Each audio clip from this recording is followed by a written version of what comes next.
Aku bukan manusia.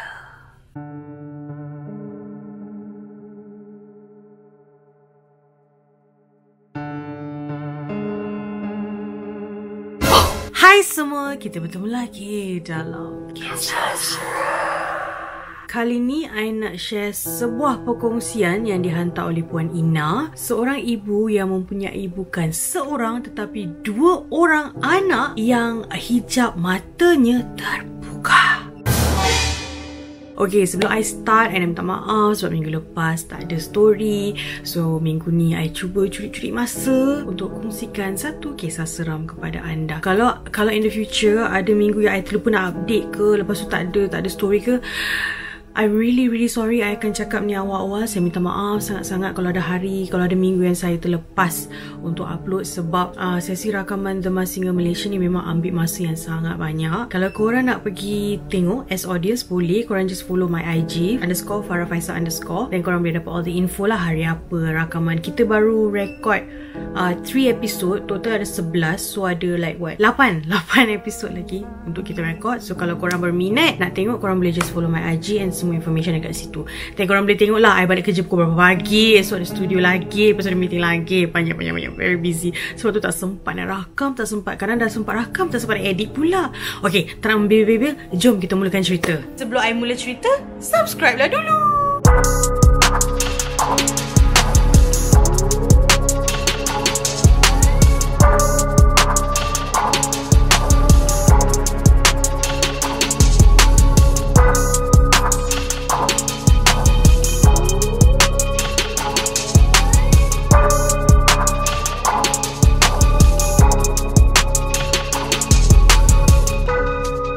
Sedikit backstory, Puan Ina ni share dengan I yang Mariam ni, anak sulung dia lahir tak cukup bulan. So masa tu dia lahir, masa tu dia dalam umur 7 months. So memang sepanjang 2 bulan baby ni lepas lahir memang duduk dekat NICU je. Tapi Alhamdulillah membesar dengan sihat. Baby ni tak ada complication, semua everything is okay. She's very strong. Membesar dengan sihat dan elok lah. So bila dah masa growing up tu, everything is normal. Biasalah parents bila tengok anak makin sihat, makin elok. Alhamdulillah seronok aja masa baby Mariam ni membesar. Fast forward tu sekolah rendah. Mariam ni dia pernah lah bagi tahu mami dia ni yang dia macam nampak ada nenek kebayan dekat sekolah. Tapi being a mother, bila anak ni cakap, kita akan rasa macam anak kita ni ada high imagination tau. Yelah, entah apa yang dia tengok kat TV ke apa. So benda ni adalah segala sel-sel DHA berhubung. Dia tak adalah, bukanlah dia tak ambil pusing langsung. As a mother, dia tak adalah macam merasakan something is wrong somewhere. Tapi dalam pada masa yang sama, Puan Ina ni tanyalah Mariam yang ada active imagination ni macam, okay, so you dah nampak nenek kebayan, what did the nenek kebayan do kan? Mariam ni cerita nenek kebayan ni sebab dia nampak nenek kebayan ni, and nenek kebayan ni pun tahu yang dia boleh nampak nenek kebayan ni. So every time dia pergi sekolah punya perpustakaan, nenek kebayan ni akan main cak kat rak-rak buku.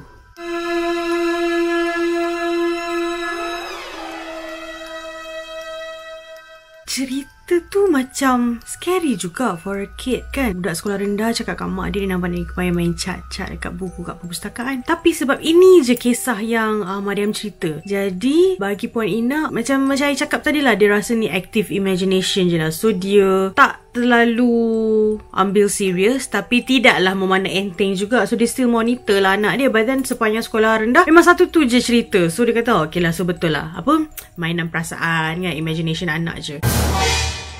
So fast forward sekolah menengah. Time ni Mariam dah 14 tahun, form 2. 14 tahun sekolah sesi petang. Bersekolah di mana? Rahsia. Okay, anyway, sekolah Mariam ni dekat KL lah. Dia punya sekolah ni, uniknya sekolah ni dekat kawasan belakang sekolah tu adalah hutan. Memang hutan.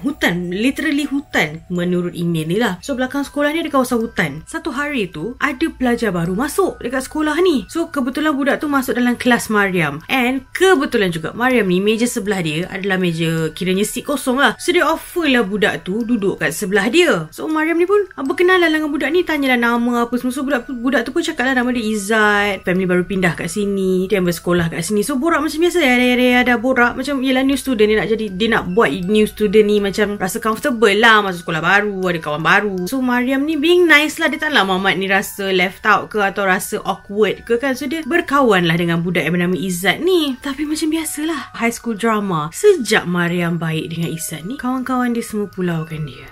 I'm assuming Izzat ni budak handsome lah, sebab kawan-kawan lain macam tak nak kawan dengan dia kan, macam jealous lah kot. Maybe sebab Izzat ni kawan dengan Mariam je. So hari demi hari kawan-kawan dia semua macam pulaukan dia gila-gila. Memang tak bercakap, memang jauhkan diri dari dia. So everyday Mariam ni hanya lepak dengan Izzat je dalam kelas, dengan Izzat, rehat dengan Izzat, sebab the girls yang lain dah tak nak kawan dengan dia, apatah lagi the boys. So lama-lama Mariam ni jadilah bestie dengan Izzat tu. Tapi dalam hati mana-mana girls pun bila kawan dia pulaukan dia, of course akan rasa sakit hati kan. So what Mariam did was, Mariam pergi confront. Dia pergi dekat kawan-kawan perempuan dia. Dia terus tanya, apa masalah korang tak nak kawan dengan aku? Apa masalah korang nak pulaukan aku? Lepas tu kawan-kawan ni semua macam mula-mula tak nak cakap, macam nak elak je lah, malas nak layan Mariam ni kan. Tapi Mariam ni keep on forcing lah, macam apa salah dia? Apa salah dia? Kenapa dia orang buat dia macam tu? Kawan-kawan dia pun bagi tahu, Mariam, tak ada siapa nak berkawan dengan perempuan yang cakap sorang-sorang.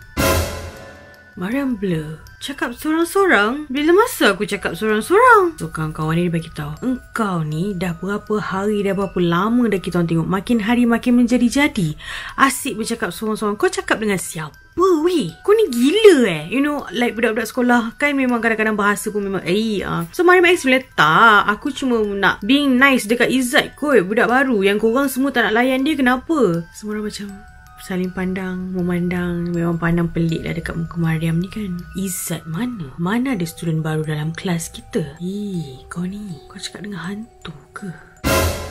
So Mariam tak puas hati. Mariam bergaduh lah dengan kawan-kawan dia. Kawan-kawan dia bantai lah dia balik. Engkau yang tak betul. Kau tu cakap sorang-sorang. Kau tu cakap sorang-sorang. Kau tu cakap sorang-sorang. Semua cakap dia pelik. Dia memang cakap sorang-sorang. Dia orang macam bertekak sesama sendirilah. Nak bagi tahu Mariam, orang pulaukan kau sebab kau berkelakuan aneh. Kau cakap sorang-sorang. Tak ada student baru. Apatah lagi orang bernama Izzat dalam kelas ni. Waktu Mariam confront ni is actually after school. So tak kisahlah. Balik rumah geram. Macam pesal kawan-kawan dia macam tergamak nak cakap macam ni kan. So tak apa. Dia tunggu esok pergi sekolah. So esok sekolah macam biasa, Mariam lepak dengan Izzat lagi lah. Dah memang kawan-kawan lain tu berkelakuan aneh, dah bergaduh kan, dah macam kau cakap seseorang lah apa. So okay fine, dia macam dia tak nak kisah. Dia anggap kawan-kawan dia yang lain ni macam memang sengaja lah nak sakitkan hati dia, itu je. So dia anggap macam tu, tak apalah, dia kawan je lah dengan Izzat. Bestie kan, kawan dengan Izzat. So after school, dia ni cakap lah kat Izzat. Dia cakap, Izzat, awak tahu tak apa pandangan orang lain dalam kelas terhadap awak? Semalam saya baru bercakap dengan saya punya kawan-kawan, diorang cakap awak tak wujud. Diorang cakap saya cakap sorang-sorang. Saya macam dia meluahkan lah semua benda kat Izzat tau. Waktu ni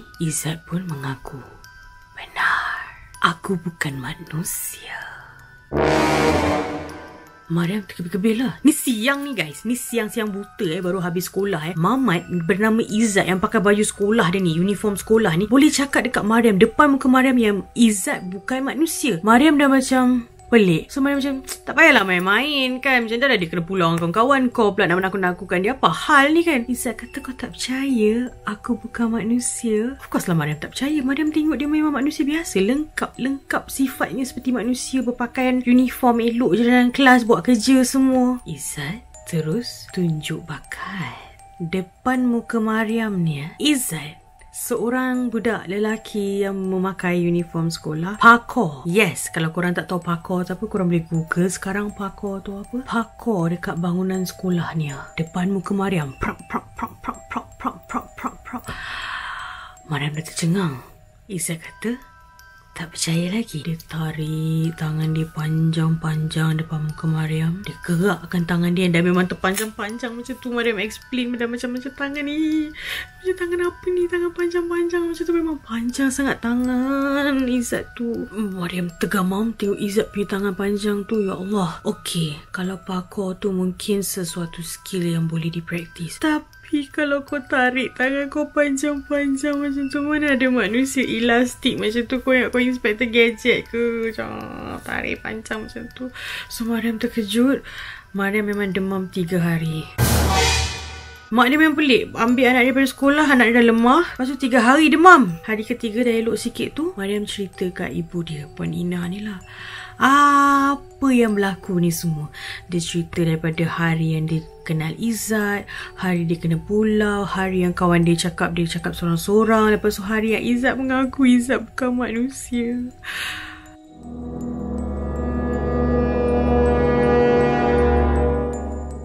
Puan Ina ni menggeletar, terkejut bila dengar anak cerita macam tu. Mariam memang cakap Izzat tu yang memang the turning point untuk Mariam percaya yang selama hari ni dia memang bercakap dengan hantu is bila Izzat tu tarik tangan dia panjang-panjang. Tak logik. Tangan orang boleh tarik, mana boleh tarik tangan tu jadi panjang sedepa macam tu. Itu bukan manusia. And benda ni berlaku siang-siang buta, berpakaian uniform. Tak trauma si Mariam tu? Puan Ina dah stres. Macam mana nak tolong anak dia ni? Tapi Puan Ina tak nak tunjuk yang dia panik ke apa. Mak dia kata tak apa. Kalau betul lah Izzat tu dah bukan manusia seperti yang dia nyatakan, dah berhentilah bercakap, berhentilah berkawan dengan Izzat ni. Esok pagi tu, Mariam pergi sekolah. Puan Ina memang tawakal lah. Anak dia, hantar anak dia pergi sekolah ni. Dia dah tak tahu. Dia pun tak tahu macam mana nak berdepan dengan situasi ni. Faham tak? Sebab dia tak ada gift tu. Lepas tu kalau betul anak dia boleh nampak, dia dalam keadaan yang tak tahu, belum sempat nak fikir apa-apa, just drop je lah anak pergi sekolah dulu. So masa kat sekolah ni, Izzat ni ada lagi. Izzat ni ada lagi dekat kelas tu. Dia tak hilang. Dia masih ada dekat kelas tu walaupun dia dah bagi tahu Mariam dia bukan manusia. So dekat sekolah, Izzat ni pujuk Mariam. Jomlah pergi belakang sekolah. Aku boleh bawa engkau masuk dunia aku. Aku boleh tunjukkan engkau keluarga aku, tempat duduk aku, rumah aku. Jomlah kat belakang tu je. Belakang sekolah tu kan hutan. Takkanlah Mariam nak pergi situ. Kan tak boleh keluar kan macam mana. Nasib baik Mariam ni dengar cakap mak dia. Mak dia kata apa? Jangan kawan dah dengan Izzat.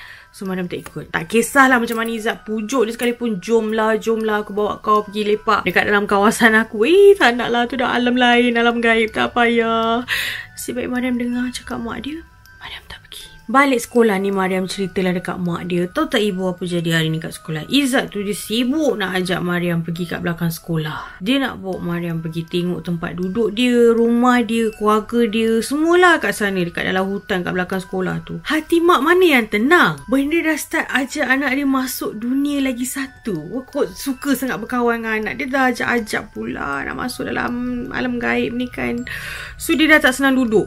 Puan Ina ni tak tahu macam mana nak react, tak tahu macam nak buat, tapi tak apalah, dia layan je anak dia bercerita. Anak dia macam tak rasalah benda tu macam scary ke apa. Maybe because dia tak fikir jauh sangat kan. Dia tak fikir kalau dah masuk dalam dunia tu, kau boleh hilang, kau tak jumpa bapak-bapak kau dah. Entah apa yang kau buat kat dalam tu, kau makan apa tak tahu kan.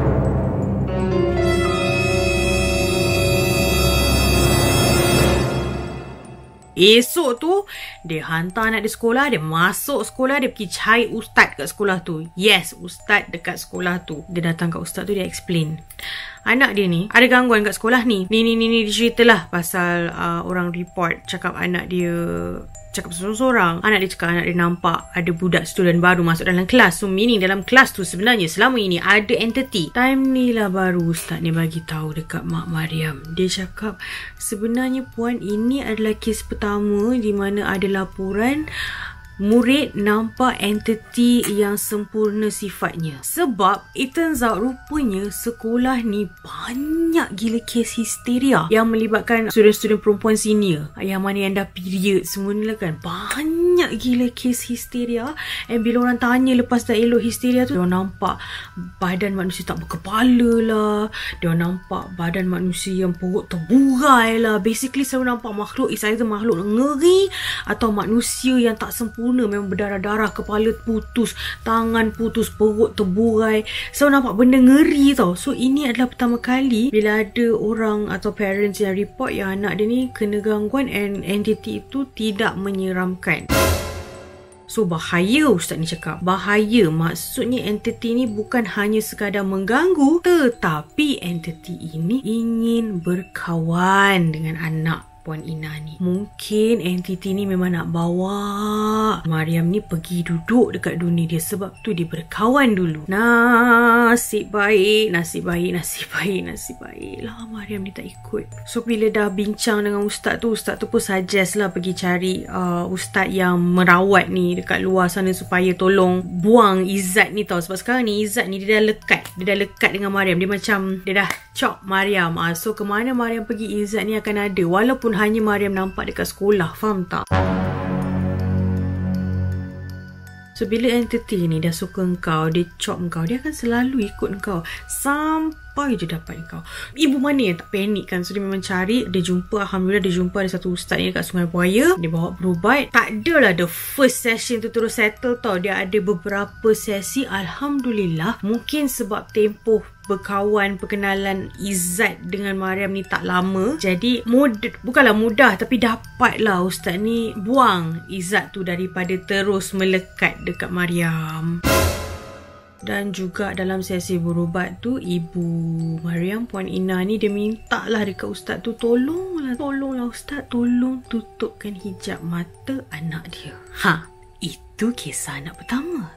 Kisah anak kedua, I akan ceritakan kisah anak kedua Puan Ina di video akan datang. Sebab Puan Ina, selain kisah anak beliau, ada juga kisah peribadi beliau yang beliau kongsi. Dan I akan kongsikan in the next video, insyaAllah. Itu saja kisah yang I ada untuk kongsi pada hari ini. And korang jangan anggap macam alah, kisah ni tak seram sangat pun. No, kisah ni I kongsi bukan sebab I nak rushing ke apa, tak tau. Tapi kisah ni adalah lain sikit. Sebab ia bukan pengalaman seram seseorang yang melihat. Ini bagaimana seorang ibu yang kena berdepan dengan situasi di mana dia terpaksa handle anak dia ni. Anak dia ni yang dari kecil rupanya boleh nampak, tapi dia ingatkan benda tu imagination, active imagination. So bila dah besar, ada benda pula nak berkawan dengan anak dia. Jadi kat sini I nak tekankan, kadang-kadang kalau ada anda di luar sana yang melalui situasi macam ni, ada jalan keluarnya. Macam kalau dalam video, ada satu video I interview Hanan, dia kongsi untuk bersedia menerima gift dia, ibu dia kena bersedia dulu. So ibu dia yang dapat tahu daripada ustaz masa dia kecil kan, dia nangis non-stop. So ibu dia dapat tahu awal. Macam Puan Ina ni, dia dapat tahu lambat yang anak dia nampak. Bila dalam kes-kes ahli anak-anak especially yang dapat gift yang special Allah bagi ni, dia orang yang kena bersedia, dia orang yang kena buat sesuatu supaya dapat protect anak-anak. Padahal ibu ni tak ada pun gift tu, tak tahu pun anak nampak apa ni. Tetapi diorang kena a step ahead, kena always ada untuk bagi tahu anak yang it's okay, untuk bagi tahu anak don't talk to that thing, untuk bagi tahu anak benda ni tak betul, jangan layan, Macam Mak Hanan pun buat benda yang sama. Dia pesan kalau nampak apa-apa jangan bagi tahu orang, balik rumah baru bagi tahu. So macam Puan Ina ni cakap dekat Mariam, jangan kawan dengan Izzat dah. That's why masa Izzat ajak pergi hutan, Mariam tak ikut. So ibu yang kena bersedia. Jadi I pilih kisah ni untuk kongsikan minggu ni sebab nak korang faham, dalam kisah seram hidup seseorang tu, orang yang affected adalah ibu-ibu kita ni semua. So kalau anda masih ada ibu, hargailah ibu anda. Sebab sebenar-benarnya ibu-ibu anda tu semua sentiasa mendoakan kesejahteraan anda. So anyway, sehingga kita bertemu lagi lah in the next video untuk I continue kisah ni tentang anak kedua Puan Ina ni. Apa-apa pun, like I said earlier in the video, kalau I macam terlewat sikit ke nak upload konten, I terlupa nak update korang, kalau konten kena postpone ke, korang jangan marah sebab I macam terkejar-kejar waktu antara recording The Masih dengan Malaysia dengan nak buat video untuk YouTube. Bukan I tak hargai semua orang yang subscribe ni, bukan. Kalau I tak hargai, tak ada I ambil curi masa nak buat video ni. Cuma akan ada masa bila I kena buat pilihan dan I terpaksa prioritikan kerja I dekat luar, kerja production. Seboleh-bolehnya I akan cuba. So kalau bila tak ada update ke, tak ada video tu, tahulah sebenarnya I pun bersalah bila Selasa tu tak ada konten. Anyway, I nak ucapkan thank you kepada new subscribers. Welcome to my channel. Saya Farah Faisal. And kepada subscribers yang memang dah lama follow, thank you so much sebab still support I, masih sudi dengan story I, and masih dah lama-lama ni I punya subscriber ni, I nampak ada hantar email kan. Thank you. InsyaAllah in the next video soon I akan kongsikan kisah kalian juga. Sehingga kita bertemu lagi lah in the next video. Okay, bye. Assalamualaikum.